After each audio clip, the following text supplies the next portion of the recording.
Yo, it's Purposefully, long time no see. Sorry for not really doing any videos or content. It's just been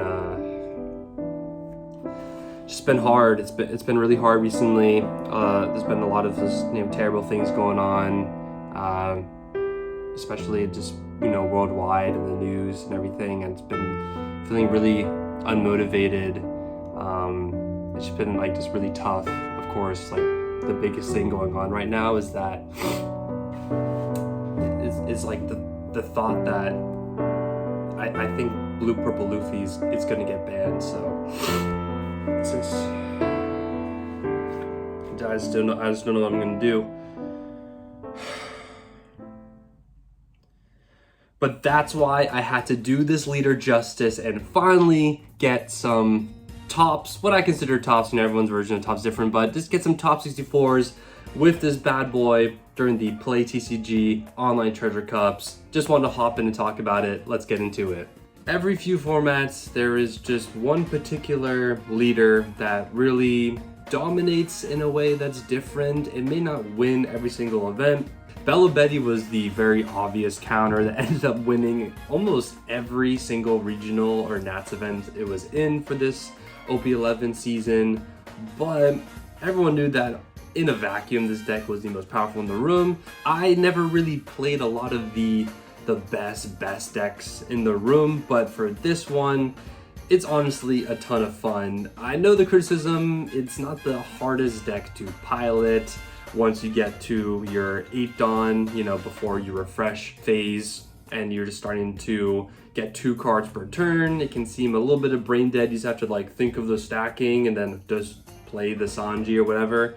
But that's fun. Playing Sanji is just a fun card. It's been so since OP06. People have been trying to cook with it, and then they made basically a custom leader just to enable that nonsense and gives it ramp, which is with Marco, it's pretty fun being able to rearrange and reduce power, play 8 cost Rayleigh, but this is just sheer overwhelming offense combined with defense, 6k leader. I just wanted to talk about it because I've been trying to do well with this leader for a little bit. I was a bit hesitant if I was going to go the purple black Luffy route when we saw the starter decks or this deck, but I think this deck, it's just the king when you just go for that sheer power. So for the last treasure cups that happened to, close out OP11, there's 3 of them back to back to back. I only participated in the Friday, August 1st one and August 3rd. And I took Blue Purple Luffy both days, but with 2 different lists.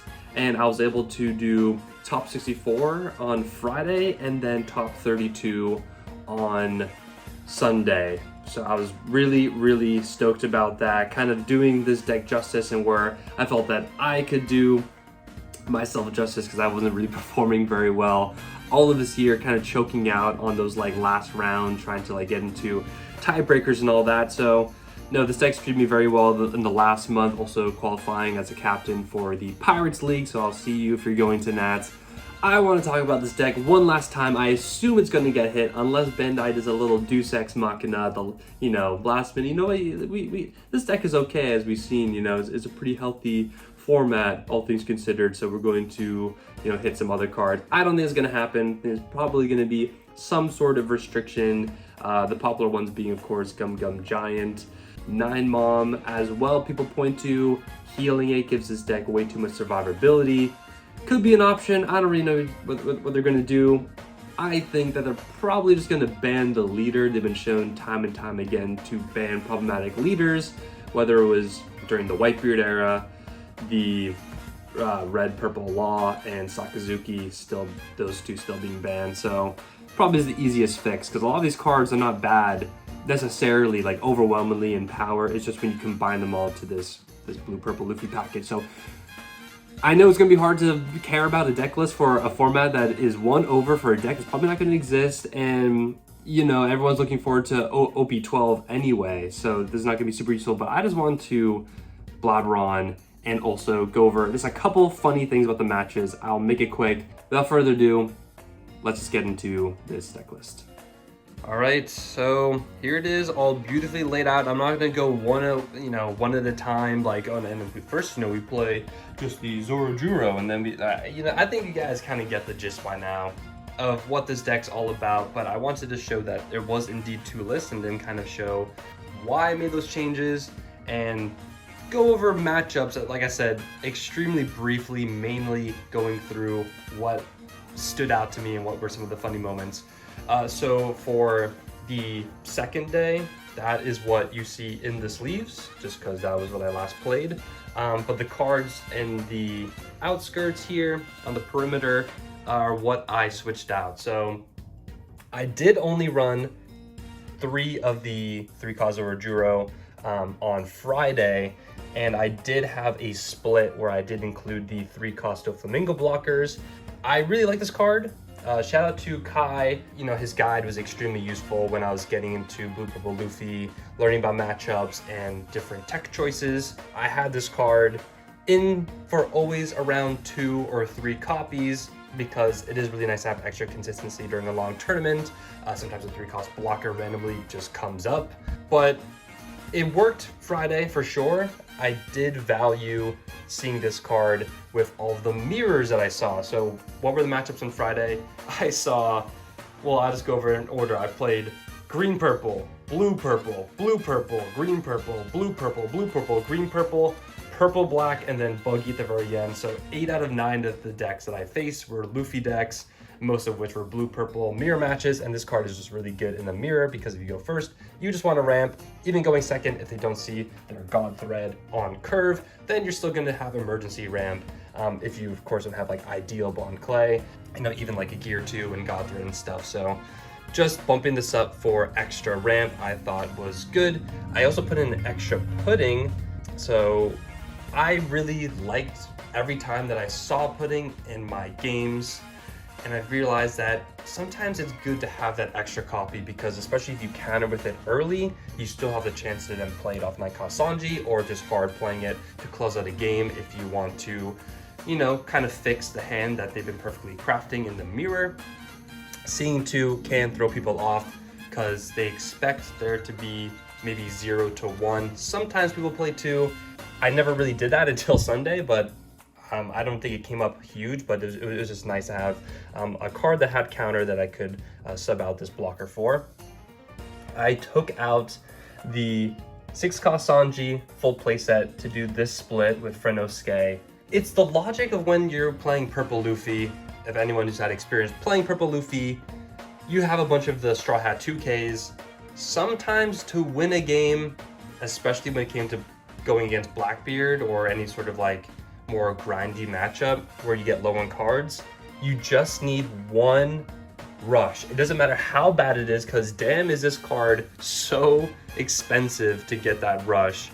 You got to invest 6 Dawn to, 5 Dawn to play it obviously, and then attach a Dawn for it to be a 5k rusher. If they just have a couple cards in hand, that's all you need to get there, and we'll go more into that card later. This is just like the core. You probably don't change this. I will say it's a little unique to have not 4 of the 9-cost Linlin. I decided to have a Mihawk for green-purple Luffy matchups, just seeing that on curve. And then some other matchups, it is really nice that just have the bottom cost, the 7-cost. Only one of the Thunderbog was I took out a 9-cost Rush Luffy to put in another God Thread. I realized that I just love God Thread. I want to see it almost every game. It's just a fantastic proactive ramp that pops on curve, or stacking it with a 9-mom is a way to ramp back up Dawn. There are many scenarios in which that is very useful. And then this split was reversed. I had 2 Red Rocks, 1 Gravity Blade, went with 1 Red Rock, 2 Gravity Blades. This is a crazy trigger to stack with Linlin, as well as just being scared and respecting the amount of Bella Bettys, Zoros. There was a few Blackbeards too. This card is just insanely good. Either one of these work, honestly. I do just love Gravity Blade, so I think having 2 is the correct choice over 2 Red Rock. And that's basically it. So I just changed out, 6 cards? But the biggest difference was Frenosuke. So on Sunday, In my last round, I was 6-2, and I just need to go for game. He had 3 5-cost smokers on the board. He had an 8-cost kid. My board was Lin, Nami blocker, and of course I have my leader swing. And I needed to, but he had no cards in hand, so I needed to swing Lin into the rested 8-cost kid who had Dawn underneath him, and then he had 2 life. So I swing with my leader, swing with Nami, and then I can swing 9 with Frenosuke. I just needed his top life to not be a 2K basically. The bottom life was a Tashigi 2K that I stacked earlier, so I knew roughly the amount of counter at the very end. So as long as he didn't block the first Nami swing, then I was going to be fine. But man, Frenosuke, if I didn't have Frenosuke there, I had backup options, but I might not have won that. I had a Gravity Blade, but I had 0 life. It was just super sketchy, so can't believe that Frenosuke actually clutched up during that matchup. One other funny thing is, so yeah, I guess to go into more detail of Friday, I finished 63rd. 3 losses, so I bubbled in. I'll show this on the screen. When I first saw my results, I was checking it, like I played my game. I ended up winning the last round, so I was 5-3 going into the last round. I just lost to Purple Black Luffy because I didn't restand my 8-cost Kata because I'm an absolute noob.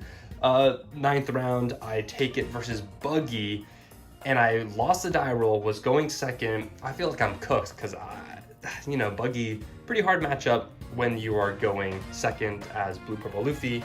He searches with Galdino, whiffs. He sees 2 more Galdinos and then like a 7-cost Doflamingo and another card that he couldn't search. So I'm feeling great. He's already down 1 card. His second turn just swings 8 at lead. For his 5 Dawn turn, he didn't have the Croc Mihawk combo that obviously every Buggy player wants. Then he hard plays Alvida for 4 Dawn, draws 3, trashes 2, attacks 6 into my leader. I thankfully had God Thread in my hand, which is usually completely useless in this matchup. Pop his card, and I just, from there, the momentum is on my side. He's down 1 body that he needs for later to develop his 10-cost Buggy. He doesn't have, an extra card from some of those Galdino searchers. That was just, very, very unfortunate for my opponent. Very lucky on me. You know what? You might as well just look at me if I'm just gonna be rambling instead of looking at my all over deck list. But I leave to go to my just walk with my dog because I needed to stretch my legs and get outside some fresh air after such a long tournament. I open up my phone and I see the most horrifying result, something you don't want to show any One Piece player if they're into competing, and it is a 6 followed by a 5. I'm despondent. I'm crashing out.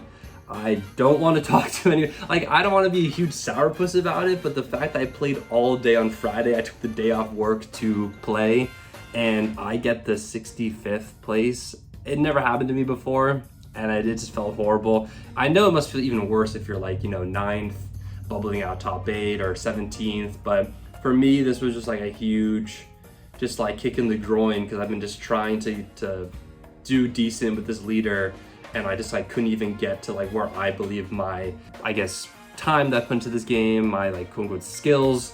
It was really, really deflating. But then someone texted me after that, after I showed them yo, I'm 65th, yeah. After another 15 minutes, dude, the results just refreshed, and I see that beautiful 6-3, and I really couldn't believe it, and honestly that made my weekend just to get top 64. That to me is just it was my personal goal for the weekend, just getting a top 64 with this deck. So I was already super stoked about that. Moving to Sunday, was a no-show, lost to Zoro immediately. That was just one of those games where you don't ever get to your 8 Dawn or 9 Dawn turn or whatever. You just die. I just had a handful of bricks, so that's how that went. Even though I saw 2 7-cost Gravity Blades, it didn't matter. I just had nothing in the hand for counter and just died. So that was okay, well, I'm already 1-1, and one of my things is a freaking no-show. How well is this gonna go from here?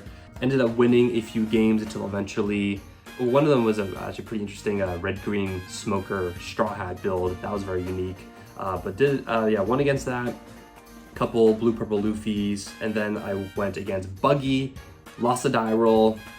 I got steamrolled. I was not as lucky as I was on Friday. Absolutely clobbered. Now I'm like, okay, I am like 4-2. I gotta just like, I gotta go. I gotta just go beast mode here. Then I play against Blackbeard. Set 2 7-cost gravity blades, cracked against Blackbeard. Play against a blue-purple Luffy, win that.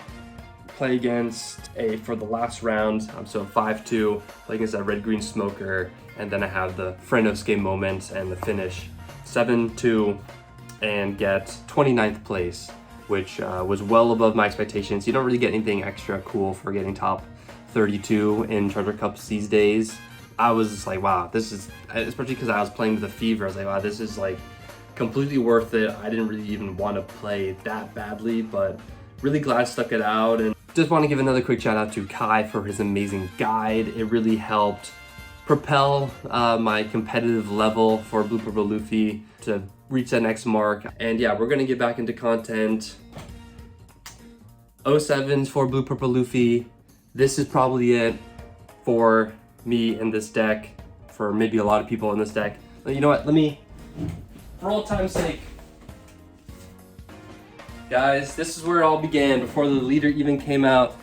The skit about how it feels to play Blue Purple Luffy, Funko Pop Blue Purple Luffy. This is it. You know what? It is over. All right, peace out, guys. Thank you so much for watching. Hope it was at least a little bit entertaining for the out of date information. And yeah, we'll be back with some new videos soon. Peace.